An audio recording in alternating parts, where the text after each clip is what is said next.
네, 안녕하세요 여러분. 건강 유튜버 JWK입니다.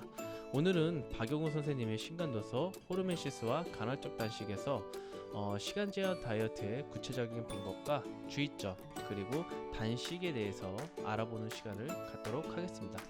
시간 제한 다이어트의 구체적인 방법과 주의점.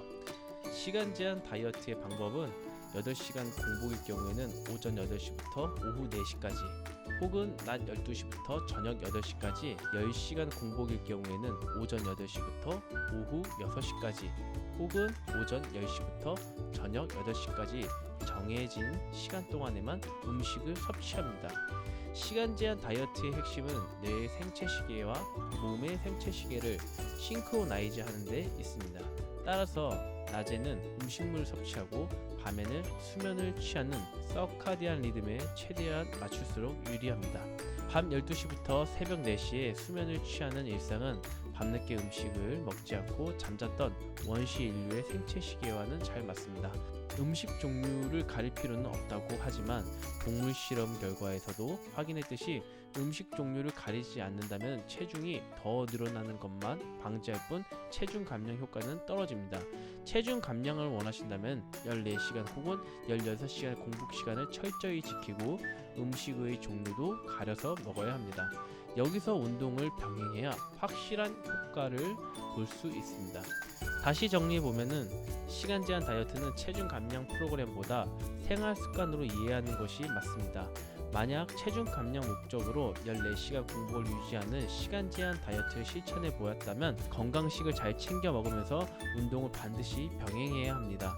특히 체중 감량 목적으로 16시간 공복 유지하는 시간 제한 다이어트를 할 경우에는 음식물 먹는 8시간 동안 단백질이나 필수 영양소 부족을 초래할 수 있어 잘 챙겨 먹어야 하고 반드시 운동을 병행해야 합니다. 식사량이 부족하면 앞서 언급한 저칼로리식 부작용이 나타나 안정시 대사율이 감소하고 체중 정체기가 찾아오기 때문에 충분한 양을 섭취해야 합니다. 또한 12시간 공복의 시간을 가지는 시간 제한 다이어트는 저녁 시간을 취침 4시간 전에 마치며 자연스레 12시간 공복이 유지되어 하루 7시간 이상 잠을 자는 어린이, 청소년, 성인 누구나 할 수 있습니다. 성인의 경우에는 14시간 동안 공복을 유지해야 하는 시간 제한 다이어트 소식을 실천하는 방법으로 추천할 만한데 특히 고혈압, 고지혈증, 당뇨병 등 만성질환을 앓고 있는 경우에는 도움이 될 수 있다는 것이 작가의 생각입니다. 만약 시간 제한 다이어트와 다른 체중 감량 다이어트, 즉 저탄고지, 저탄수화물 고지방 다이어트나 간헐적 단식과 병행하고자 한다면 시간 제한 다이어트는 반드시 함께 실천해야 하는 방법입니다. 주의할 점은 체중 감량을 위해 다이어트를 하려면 12시간에서 14시간 공복은 꼭 유지해야 합니다. 다만 16시간 이상의 공복을 유지하는 방법은 저칼로리식 부작용이 생길 위험이 있으므로 전문가와 상담을 받아가시면서 시행하는 것이 좋습니다. 소식하면 장수할까? 1917년 음식 섭취를 줄이고 성장을 늦추고 수명을 연장할 수 있다고 주장한 토마스 오스본. 이어 1935년 미국 코넬대 영양학자 맥케이는 영양결핍이 없는 칼로리 제한식을 평균 수명을 늘린다는 발표를 했었고 이후 수많은 학자가 동물 실험을 통해 입증하면서 칼로리 제한식은 수면 연장의 가장 확실한 방법으로 자리매김했습니다. 하지만 2019년 미국 위스콘신대 메디슨 영장류 연구센터에는 붉은색 원숭이 76마리에게 20년 동안 음식을 적게 먹이는 실험을 하였는데 돼지고기에게는 칼로리 30%를 제한한 실험을 하였습니다. 결국 당뇨병 같은 질병 발생률이 18% 적게 발생하였습니다. 이후 몇몇 실험이 더 있었지만 수명의 차이는 별로 없었습니다. 즉 무조건 양을 적게 먹는 것보다는 먹는 음식의 종류가 더 중요하며 소식하면 장수한다는 결론은 지금 당장 내리기 어렵지만 과식하면 일찍 죽는 건 분명해 보입니다. 과식은 왜 나쁠까? 과식이 나쁜 이유는 여러 가지가 있습니다. 비만, 당뇨병, 암 발생 위험률만 높이는 게 아닙니다. 역학 연구 결과에 따르면 중년 이후 칼로리 섭취량이 과다할 경우 중풍, 알츠하이머병, 파킨슨병에 걸릴 위험이 증가합니다. 뇌 건강을 위해서도 중년 이후에는 과식을 피해야 합니다. 음식을 소화하기 위해서는 소화 효소가 분비되어야 합니다. 하지만 내 몸에서는 소화할 용량을 벗어나 과식하면 아직 소화되지 못한 음식이 장으로 내려가 장내 세균의 먹이가 됩니다. 장내에는 약 100조 마리의 미생물이 살고 있는데 이는 우리 세포 수보다 더 많습니다. 소화되지 않고 장에 내려온 음식물은 우리 몸에 유익하게 발효하는 균들을 유해균이라고 합니다. 소화되지 않은 단백질이나 지방은 주로 유해균의 먹이가 되고, 과식하면 유익균과 유해균의 균형이 깨져 장내 환경이 나빠질 수 있습니다. 쌀이 주식인 한국인의 밥상에서 밥그릇 크기에 상관없이 밥을 다 먹을수록 수저를 내려놓는다. 어렸을 때부터 할머니나 어른들에게 음식을 남기면 죄가 된다는 말을 들으며 자라왔고, 밥알 하나 남기지 않고 깨끗하게 그릇을 비우면 칭찬을 들었습니다. 사실 우리 조상은 지금보다 약 3배나 큰 밥그릇에 밥을 고복으로 담아 먹었습니다. 하지만 현대인의 생활은 옛날과 다르기 때문에 특별히 운동을 하는 사람이 아닐 경우에는 몇 끼니 밥 한 공기를 다 챙겨 먹는 건 과식일 수 있습니다. 소식과 간헐적 단식. 동물 실험에서도 살펴보았지만 왜 적게 먹어야 더 오래 살 수 있는 걸까? 사람은 물론 동물도 태어나 성장기를 거치고 성인이 되면 성장하지 않는 대신 늙어갑니다. 발육과 성장이 이루어지는 시기에는 성장인자가 반드시 필요합니다. 우리 몸의 대표적인 성장인자는 성장 호르몬, 인슐린, IGF-1으로 모두 조직의 성장과 발달에 관하는 호르몬들이다. 뇌하수체는 성장의 호르몬을 분비하며 간에는 IGF-1을 만들며 분비한다. IGF-1은 세포 내의 성장과 합성에 관여하는 mTOR가 작동한다. mTOR는 근육과 발달 유지에 도움이 되고 근육 손실을 막아줍니다. 음식물을 통해 몸속으로 들어온 단백질과 아미노산은 IGF-1과 mTOR을 자극합니다. IGF-1은 세포 성장과 분할을 자극해 성장 발육을 돕습니다. 그런데 IGF-1은 정상 세포가 아닌 암세포 성장에도 관여합니다. 이미 성장이 끝난 성인에게 IGF-1을 굳이 지나치게 자극할 필요가 없다는 이유입니다.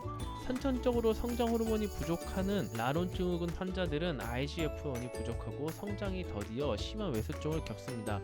반면 IGF-1이 부족해 다른 사람들과 비교하면 암에 잘 걸리지 않습니다. 그런 이유로 성장이 끝난 성인들은 소식을 실천해야 하며, 특히 단백질 섭취를 줄여야 IGF-1이나 mTOR을 자극하지 않아 암에 걸릴 위험도 낮아져 더 오래 살 수 있다는 것이 장수학자들의 견해입니다. 실제로 65세 미만 성인들의 경우 평소 단백질 섭취가 적을수록 IGF-1 수치가 낮으며 오히려 건강에 불리할 수 있다고도 합니다. mTOR는 근육 생성을 돕고 근육 손실을 막아주기 때문에 소식을 하면 근육 감소증 위험이 더 커지고 골다공증으로 인한 골절 위험도 증가합니다. IGF-1과 mTOR는 골밀도 증가를 시키고 관절을 튼튼하게 유지합니다.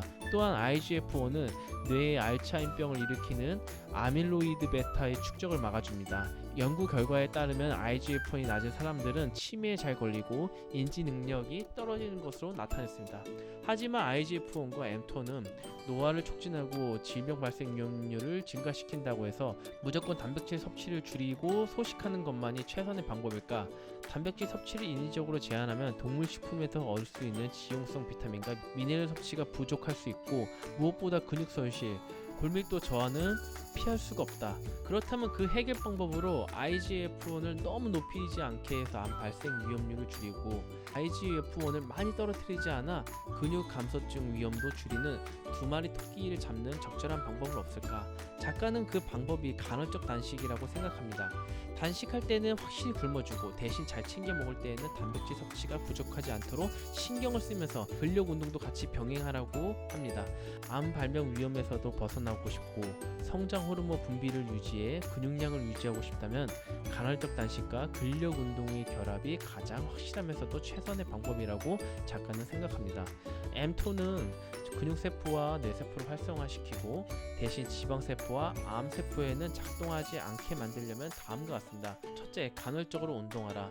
특히 고강도 인터벌 운동이나 근력 운동은 골격근에 mTOR에 물리적으로 자극을 주어 mTOR 활성화를 한다.